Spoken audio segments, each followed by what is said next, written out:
আওয়ামী লীগ সরকারের পতনের পর দেশে ধর্মীয় সংখ্যালঘুদের উপর নির্যাতন হামলার ঘটনায় বারবার নিন্দা জানিয়েছে ভারত। দেশটির রাজনৈতিক দল থেকে শুরু করে বিজেপি সরকার ধর্মীয় সহিংসতা বন্ধে ঢাকাকে অনুরোধ জানিয়ে আসছে। সবশেষ শুক্রবার মোহাম্মদ ইউনূসের সঙ্গে নরেন্দ্র মোদীর বৈঠকেও সংখ্যালঘু ইস্যু সামনে আনে ভারত।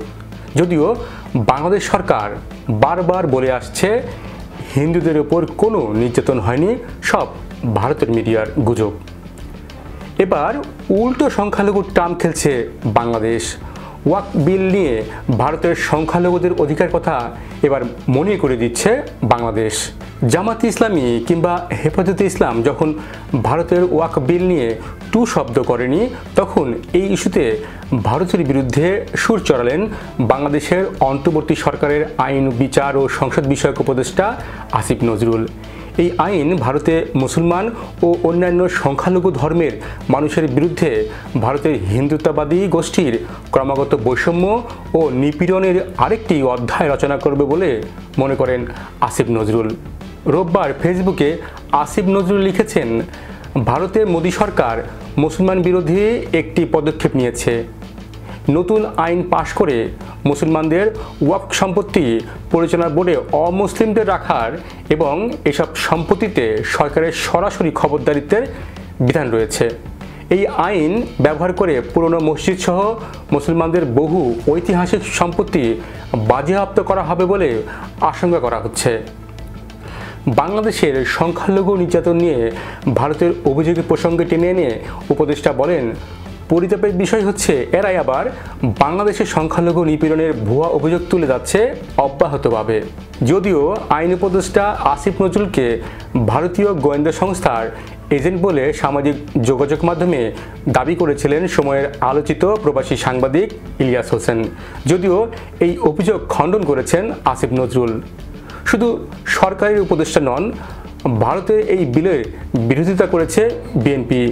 দলটি মনে করে এই বিলের মাধ্যমে ভারতের সংখ্যালঘু মুসলিম সম্প্রদায়ের অধিকার খর্ব করা হয়েছে। এই বিলটি পুনর্বিবেচনা করতে ভারত সরকারের কাছে আহ্বান জানিয়েছে বিএনপি। রোববার বিএনপির গুলশান কার্যালয়ে দলের পক্ষ থেকে সংবাদ সম্মেলনে স্থায়ী কমিটির সদস্য সালাউদ্দিন আহমেদ বলেন, মুসলমানদের ধর্মীয় অধিকার হস্তক্ষেপের কারণে এবং বৈষম্যমূলক আচরণের ফলে সাম্প্রদায়িক সম্প্রীতি বিনষ্টের আশঙ্কা দেখা দিতে পারে। এরকম কোনো পদক্ষেপ রাষ্ট্রীয় পর্যায় থেকে গ্রহণ করা সমীচীন নয় বলে মনে করে বিএনপি। এতদিন হিন্দুদের নির্যাতন নিয়ে বাংলাদেশকে ভারত সবক দিল, তাতে খুব একটা গুরুত্ব দেয়নি অন্তর্বর্তী সরকার। রাষ্ট্রদ্রোহ মামলায় গ্রেপ্তার চিন্ময় কৃষ্ণ দাসকে জামিন দেওয়ার অনুরোধ করেছিল ভারত। সেই অনুরোধে পাত্তা দেয়নি বাংলাদেশ। বিভিন্ন মামলায় দণ্ডপ্রাপ্তরা খালাস পেল, চিন্ময় কৃষ্ণকে কারাগারে রেখে বাংলাদেশ বুঝিয়ে দিয়েছে কারো চোখ রাগানিতে জামিন দেওয়া হবে না, সব কিছু চলবে আইন মেনে। থাইল্যান্ডে মোহাম্মদ ইউনূস ও নরেন্দ্র মোদীর বৈঠকের পর ভারত বাংলাদেশ সম্পর্কে বরফ গলবে বলে মনে করেছিলেন অনেকেই, কিন্তু উপদেষ্টার মন্তব্য এবং প্রধান উপদেষ্টার প্রেস সচিবের বক্তব্য নিয়ে ভারতের পাল্টা মন্তব্য দেখে ঘটনা স্পষ্ট যে দুদেশের সম্পর্ক সহজ হচ্ছে না। প্রধান উপদেষ্টার প্রেস সচিব শফিকুল আলম ফেসবুকে লিখেছেন, প্রধান উপদেষ্টা শেখ হাসিনাকে ফেরত পাঠানোর প্রসঙ্গে উত্থাপন করলে ভারতের প্রধানমন্ত্রী নরেন্দ্র মোদীর প্রতিক্রিয়া নীতিবাচক ছিল না। তবে প্রেস সচিবের এই বক্তব্যকে রাজনৈতিক উদ্দেশ্যপ্রণোদিত বলছে ভারত।